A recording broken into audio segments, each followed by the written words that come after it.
والمؤمن في تقلبات الدهر مأجور، إما شاكر في السراء وإما صابر على ما فات من حظوظ الدنيا بمصيبة أو محنة.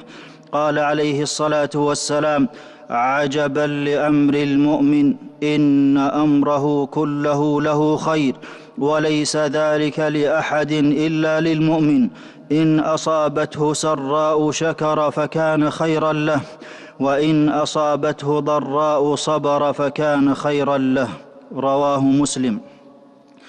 وحسن الظن بالله في حكمته وتدبيره ولطفه بعباده ورأفته بهم ورحمته بحالهم أعظم الأسباب في رفع البلاء.